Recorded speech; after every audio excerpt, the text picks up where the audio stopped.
Welcome to BET's Black Coffee. I'm Mark Lamont Hill alongside Gia Peppers and Jameer Pond. And today we have a very special guest. He is the former mayor of Newark. He is the current U.S. Senator, and he is a Democratic presidential candidate. And he's probably the only politician to ever literally run into a burning building to save somebody's life. The one, the only, Cory Booker. You must have been Sir, You're quick. Thank you for joining us. To run.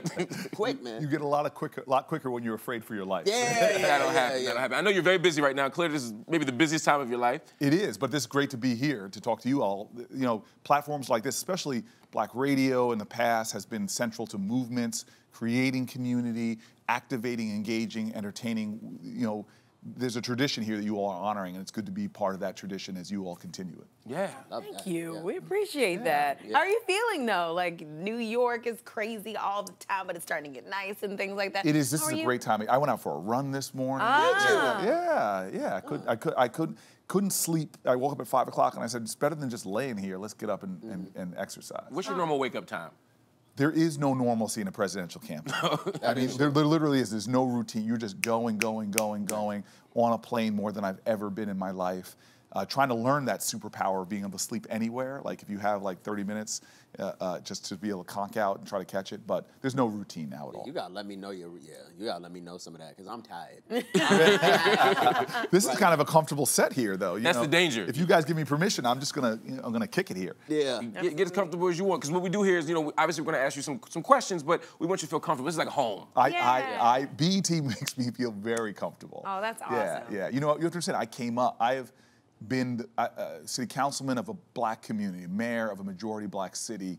BET is a part of our the background of Newark in many ways, and this is a platform that's really important to me personally, because we still live in a country where we have savage racial disparities. In fact, the racial wealth gap in my dad's generation was closing. Now, for my lifetime, it's opened up back to around the time I was born. In fact, my dad, the most haunting thing ever happened to me. So I still live in the neighborhood I first moved to Newark when I was coming out of law school, and ended up living in the projects there. Moved in for about 8 years, and I still remember a very difficult day where there was a shooting in my neighborhood. We were there right in the aftermath of the shooting and tried to save this boy's life. We could not, and we get back to the projects, to the top floor of this place called Burke Towers. This amazing community, difficult physical living, but the spirit of that community with the elder women that held us together. And my dad said something really haunting to me in the aftermath of that. He said, I worry, son, that a kid born just like me, Black, poor, to a single mom, that's how my dad was born, in a segregated environment. In my dad's era, it was de jure segregation by law. Now, New Jersey is like the 5th most segregated state in the nation.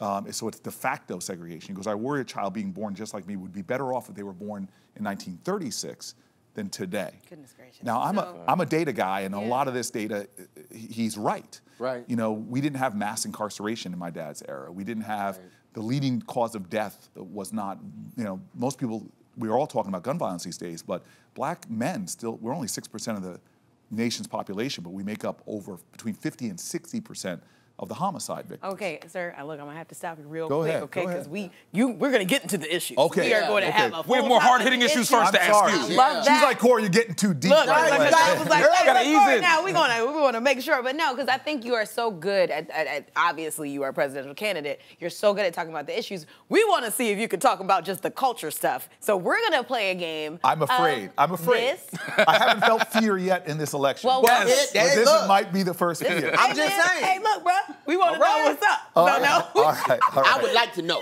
All right. But you have to understand, my girlfriend makes fun of me because sometimes I am like, living in a cultural box at times. And so we'll get to the girlfriend as well. Yeah. But we want to know a little bit more. We have questions, sir. We're gonna go everywhere. We got questions. There's a game called This or That, and basically it's very simple. Regular, you'll choose between 2 options, and we're gonna put 30 seconds on the clock. That's very binary. I can just do A or B. Yeah, A or B. I'm calming down a little bit. I'm a little relaxed. It's rapid fire, so you do have 30 seconds. We're gonna try to get as many as we can. Are you ready? All right, bring it. Here we go. All right. Put 30 seconds on the clock. We got the clock. You got somebody's got the Fancy. clock. We got it right here. Okay. Yes. So, spades or Uno? Oh my God, Uno. Ooh, Uno. Okay, drunk in love or crazy in love? Crazy in love. Okay. Are you a texter or a caller? Text her. Okay. Do you ghost people, or do you say it's not me, it's you, or it's me, not you? You ghost. It's all right. No. I have ghosted in the past to much my shame and embarrassment. Okay. All right. We're gonna keep going because I'm gonna get going. Coming to America or Friday? Coming to America. All day. Okay. Sweet potato pie. Executive or privilege. pumpkin We'll add some more pie? time. Do people answer pumpkin pie? I gotta be honest with you. I had you pegged for a pumpkin pie guy. We'll talk about that. Give me your black card. I had you pegged. I did peg this out. I eat sweet potato. I had you, sir, pegged for pumpkin pie. Give me a black card. It was your card that was in question. Yes. But I'm sliding over a little bit. By the end of the episode, it might be all the way to the end of the table. Nobody. You did good. Yeah, but no. Seriously, do people answer pumpkin pie? My Our producer does. She chose pumpkin pie, and she went to an HBCU. I think that there's something wrong with that. Yeah? I don't believe in racial essentialism in any way. But Except, right. But black people do this. Okay, all right. But thank you for playing No, with us. We do gotta, switch gears. Thank you. I mean, you should have some like sweet potato pie now after we talk about it. I know. We've got time. We'll do that. We'll do that. It's a little early for that, especially if you just ran. Okay. But, you don't want to have to run again. No, that's why he runs. Right. I got you. Right, and I'm a vegan too, so I have to watch about what's in my System. Oh, you should hear what they say about vegans. First of all, there is, talk about affinity groups. There are massive black vegan affinity groups out there. You can go, Tell 'em. there are black vegans on Instagram. There are black vegans, Twitter feeds. I have no problem. Let's go. I would bring all the smoke. Smoke. Come on, bring it. No, it's not the vegan part. It's fine. Oh, okay. Some of them are just annoying. Like you're eating a meal and you're eating I'm your vegetarian, and there's a difference. You're eating your You let 'em know. First of all, you have to always draw attention to it. Like it's like people who go to Harvard. They always tell you within 20 seconds that they went to Harvard. It has Right. nothing to do with the Right. conversation, and they work in it. Right. Well, are you gonna be on time? Well, I'm vegan, so I might just be. don't offer me chicken. I don't want it. And then you're judgmental. Like, oh, this was a great meal and nobody had to die. Wait a minute. Wait a minute. You're telling me that when you're eating your steak and somebody orders something, you don't make a commentary about our food? Because I hear it all the time. I hear people, oh, baby, where do you get your protein from? Oh my God. I ain't got no protein. Yes, You want my mother. yes. How are you surviving? I'm like, look at my size right now. The questions I get all the time. Break it Or down. like, I say, I was a vegetarian for like 20 plus years. They're like, you're a vegetarian? Well, do you eat fish? No, I'm a vegetarian. Okay, well, vegetables, what about some chicken? Right. No, I'm a vegetarian. Fair point. Fair Yes. point. All right, I'm going to turn to something a little more serious because people are buzzing right now about Ava DuVernay's series on Netflix when they see us. Yes. It is about the Central Park Five, and I want you to take a look just for a moment, just to give you a feel for what's happening. Let's take a look. It's on Netflix. Who you were in the park with? I don't know names. I just got lost. Where did you see the lady? One lady. The female jogger was severely beaten and raped. Every black male who was in the park last night is a suspect. I need all of them. It's chilling for me. Yeah, It's yeah. still. I mean, you were obviously you were in New Jersey at this point, right? Yeah, we was 10, 12 miles away from Central Park. First of all, Ava is one of those artists right now that is changing culture. I had the privilege of being a very tiny part of her 13th documentary, which is also on Netflix, which is a must-watch about the 13th Amendment and how this kind of wild loophole that allows for things like mass incarceration, where we now have more African Americans under criminal supervision than all the slaves in 1850. She is just a powerful, hard-hitting artist that is making a profound impact on not just culture, but awareness. And awareness is critical for empathy. Empathy is critical for action. She's helping to create change.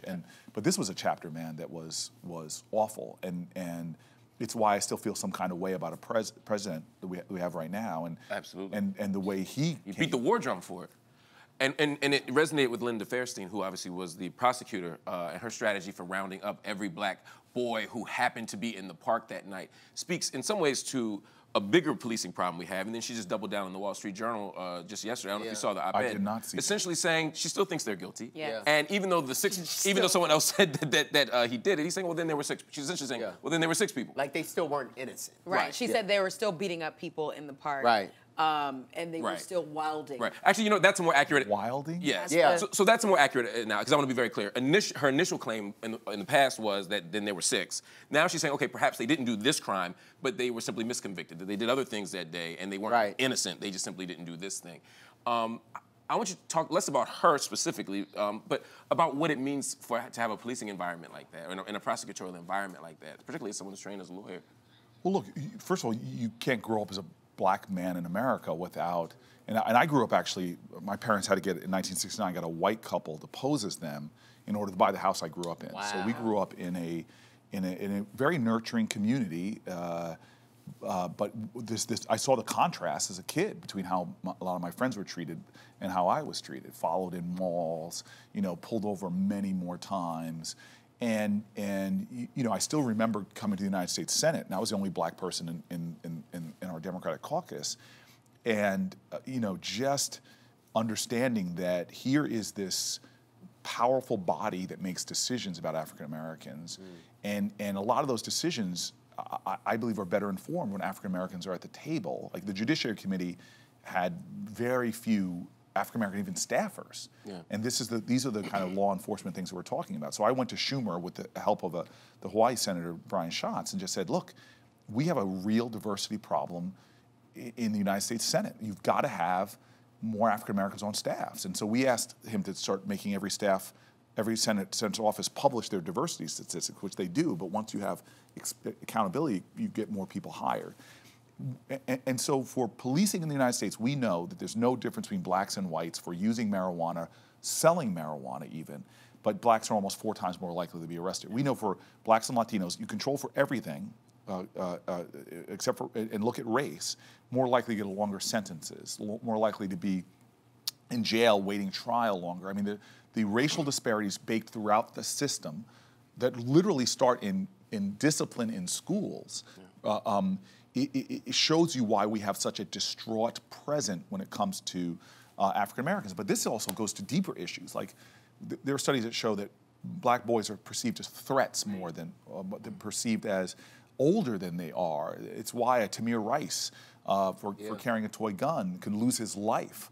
And we've got to start having a better conversation, and art is often a great way to start stimulating those conversations, because if we can't get implicit racial bias out of our system, we will never heal the racial bias. Just one more question about that. So when it comes to, because this was a bit of a tension between you and Bernie Sanders a few months ago, when it comes to voting rights for people who are incarcerated, I know you support people not being incarcerated in the first place, decarceration. But for voting rights for people who are in prison, where do you stand? Well, so this is why I feel some kind of way about this whole debate, because I'm one saying that we're the incarceration capital of the planet Earth. We have 4 to 5% of the globe's population, 25% of the prison population, overwhelmingly black and brown, overwhelmingly nonviolent offenders. And so I'm like, voting rights, I don't want people to lose their voting rights, I want people to lose their liberty, the most fundamental right. But this conversation suddenly dwelled into the zone where I'm turning on the TV and seeing people arguing whether the marathon bomber should have the right to vote, whether Dylan Roof, who shot folks up. And I'm like, this is a conversation that's not going to help us get to what I want to do, which is the massive end to mass incarceration in our country. Understood, but those are outliers. But do you support? Look, if you are in jail, like most people that are in jail, like 75%, have not been convicted of anything. I'm talking prison. They should be able to vote. Number 2 is, do I support the marathon bomber being able to vote? No, I'm sorry, I don't. I do. But okay. But we obviously wouldn't legislate around just marathon bombers. I'm asking, no, do you support felony? Do you support people incarcerated having the right to vote? Well, that's what I'm saying.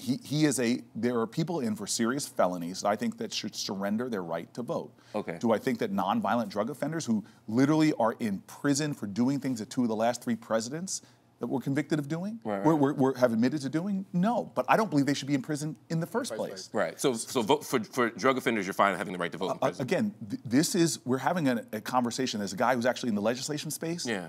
We are going to do better as a strategy by working to end mass incarceration. I just did the only major bipartisan bill to pass under this president that literally liberated people from prison. Yeah. I brought a guy who was in for a life sentence for crack cocaine. There is a pathway for us to do massive decriminalization, massive liberty from prisons, and yet we're having a conversation on something that I can tell you as a legislator we are not going to get to for a long time. Right. And so if you want to know who I am, yeah. know that I have worked my entire career to tear down the system of mass incarceration, to liberate people Absolutely. from jail. Absolutely. And I do not want conversations that I sincerely do not believe that if we as a party are going to talk about Dylan Roof, Marathon Bomber, these kind of folks, that is going to undermine our ability to accomplish the things that they're accomplishing in California. My Dignity Act I put on the federal, passed in 12 states now.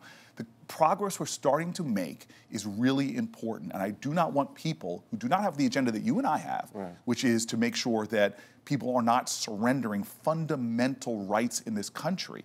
I do not want folks to try to use debates like this to undermine our ability to achieve the larger cause of liberty and equality in this country.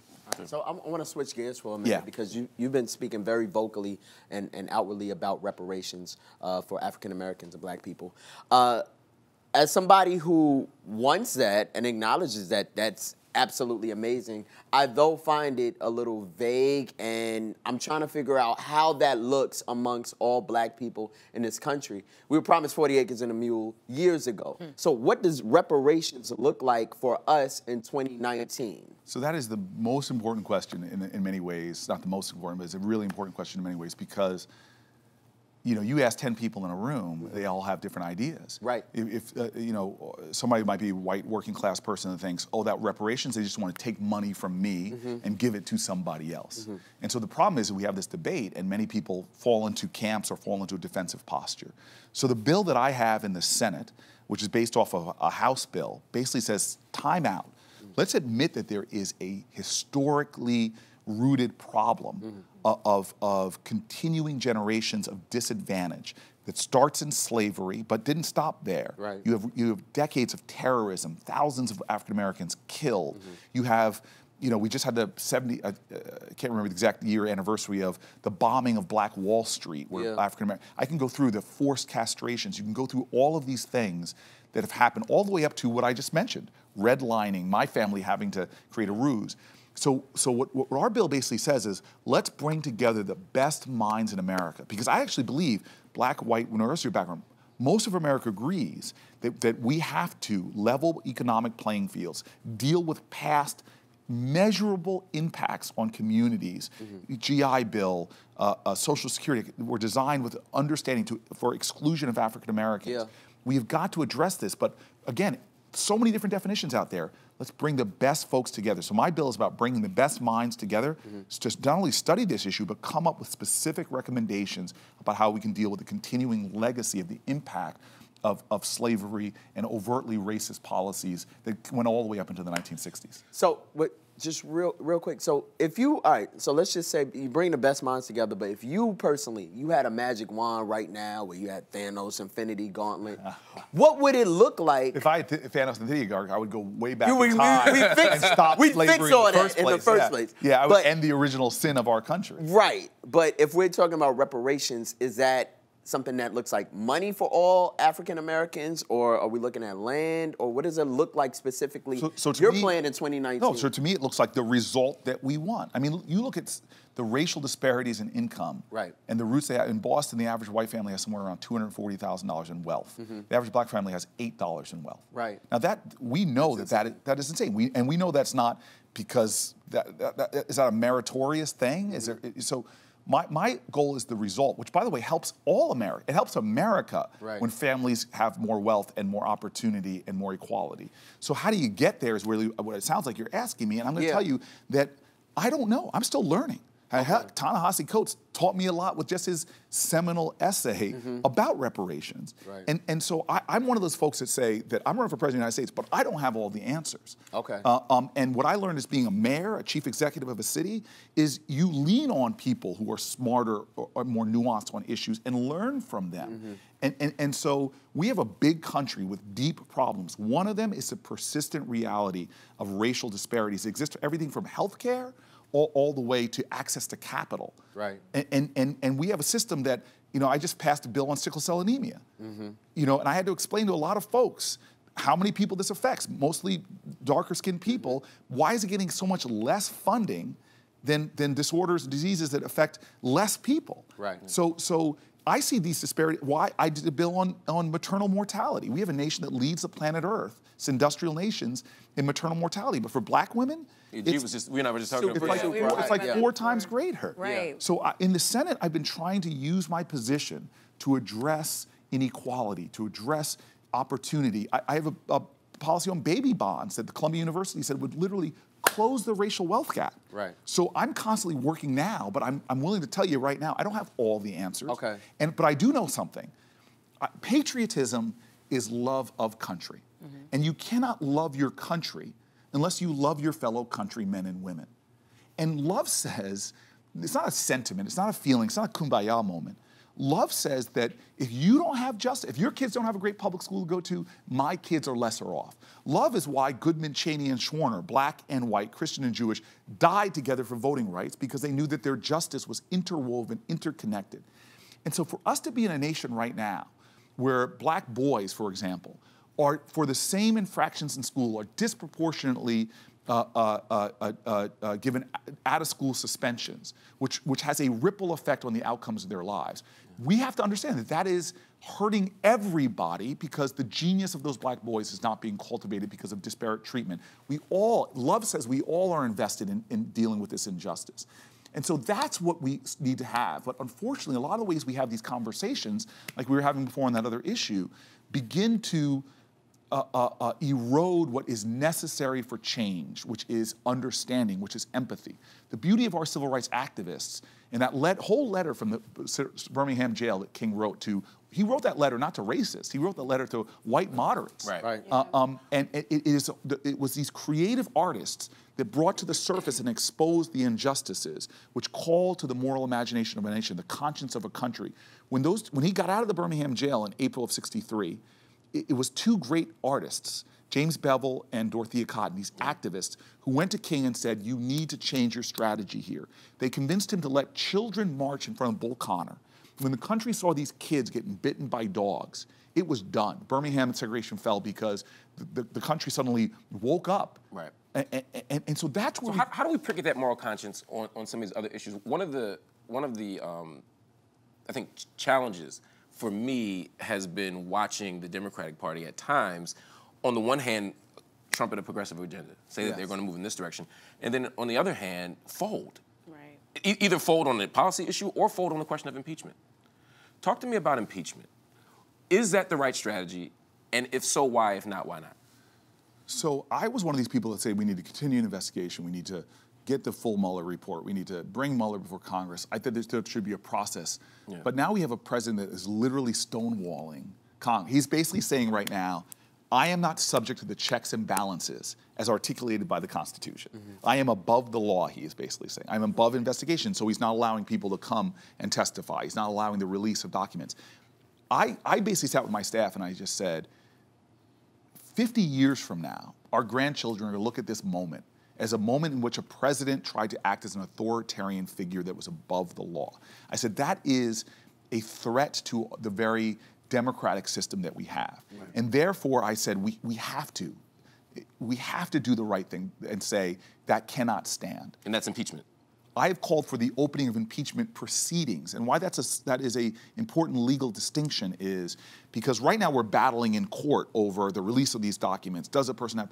And there is to put it simply, that if you open impeachment proceedings, the Constitution and legal precedent is a little more clear that the right stands with Congress if they are investigating high crimes and misdemeanors. So I said, let's start impeachment proceedings so we have more power over this president to get what we need to get to the truth of the matter.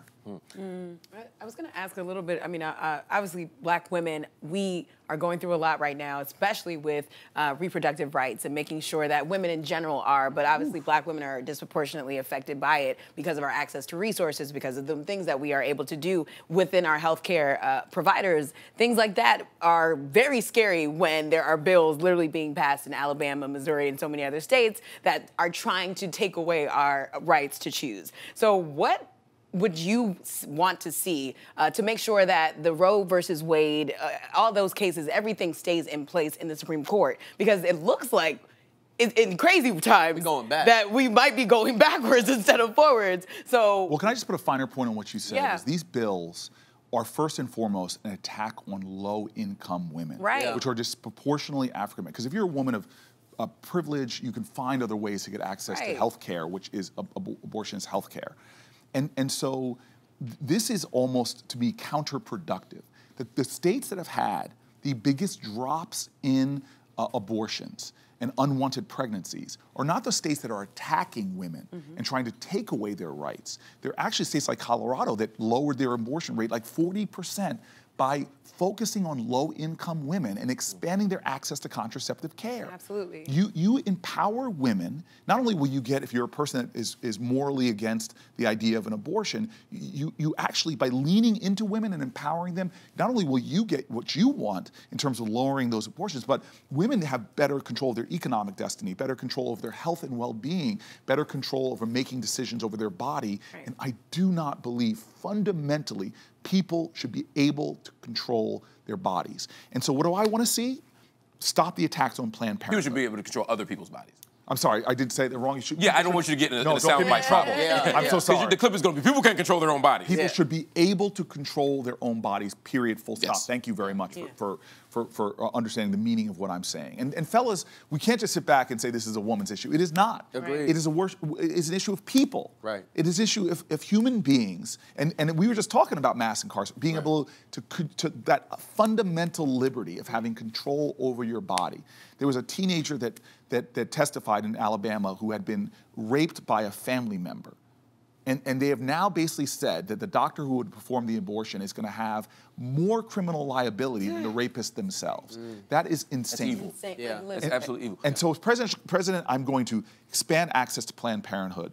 I'm going to codify Roe v. Wade legislatively, but I'm going to create an Office of Reproductive Freedom in the White House so we can address not only having women have access to contraceptive care, health care, but actually start to deal with these issues of, hey, I love children, but we lead the industrial world in stillbirths, in low birth weight babies, in infant mortality, in maternal mortality. We need to have an office that's coordinating women's access to reproductive care, and I think we can do it much better. As I learned when I was mayor, is making an executive in the executive office to try to coordinate all the departments to make sure that we change these outcomes for women.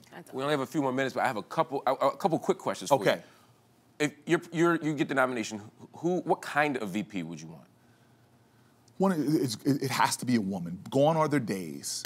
Gone are the days where we shouldn't have gender and racial diversity in a presidential ticket, and not because of some kind of tokenism or or whatever. It's because we all know. Heck, I can show you Harvard studies. Not to drop Harvard. Because he's a Yale man. I'm the Stanford guy. Here we go. But look, I got into Stanford because of a 4.0, 1600. 4.0 yards per carry, 1600. I was a baller, baby. I see what you did there. Yes. That was cute. But I can show you Harvard studies that show that diverse teams are better teams, more inclusive teams with the leadership and the grandeur. Having diverse voices part of the conversation makes us all better. Is an all-black ticket possible? I think any ticket, we've had all-white tickets for a very long time. I definitely think an all-black ticket is possible. Because at the end of the day, I think Americans want the most qualified people to be their presidents. And so I'm not, look, I think we will have better teams if they're diverse. And so if I am the nominee, I'm going to look for a woman, but I'm really going to look for the best person that can represent the change we need as a nation. And a lot of that is the values. If we were going up against Donald Trump, we make a mistake to making this election all about him. That's what he wants. He wants us to fight him on his turf and his terms. I'm going to run a campaign that does not fight him in the gutter. I think beating Donald Trump is essential, but that is the floor and not the ceiling. It may get us out of the valley, but on my neighborhood, in inner city, black and brown, low-income neighborhood, and I live, we need to go to the mountaintop. We have a lot further to go than just getting rid of him. There is a perception of you that you're not resonating with black voters because you're not always read as authentic. I'm sure you've heard this before. I actually haven't heard that much because, I'll be honest with you, I am here because I won a city council seat in an African-American community. I am here because I was the mayor of an African-American city. And when people actually stop, like we have reporters now, come to my neighborhood, walk my streets, and that stuff, any perceptions like that vanish right away. I know where I still live as the only senator who lives in a community. We don't mistake wealth with worth. We're a very wealthy community, but we are low income. I'm there because an African-American woman on the 5th floor of the projects who was the tenant leader, that without her I wouldn't be a city council person, I wouldn't be in politics, said, do not leave our community. So I don't care what people say. They're always going to come at you for lots of different reasons. I hear lots of things about myself. I have people complain that your campaigning is too black. That's not going to win. You're not going to be able to win in white neighborhood. And I'm like, you got to be kidding me. I'm a statewide elected official from a state that's only 12% black. I hear everything. Should have chosen pumpkin pie. Would have changed all that. Stop the noise. We are all here because we didn't listen to what people said about us. You got to focus. My father told me there's 2 ways to go through life: as a thermometer or a thermostat. A thermometer is going to listen to what everybody says and just reflect the temperature of the room. A thermostat focuses in on the mission. My mission in life, I am in politics because when I was coming out of law school, I said there's savage inequalities in this country. I'm going to move to a community that's been overlooked, looked down upon, cast aside, and I'm going to prove that by us coming together, we are going to create change that people don't think is possible. Newark right now is going through the #1 school system in America for low-income kids, for what they call kids from poverty being able to go to college. We transformed 60 years of economic decay, population loss, to now being a city that's going through its biggest economic development period. There are things people told us we couldn't do, but we brought people together. Now I'm not running for president. I'm running for president because there are a whole lot of places like Newark around this country, from rural areas to factory towns to cities like Chicago and Detroit, where people continue to look down on them, cast them aside, where folks don't feel like they're a part of the larger picture.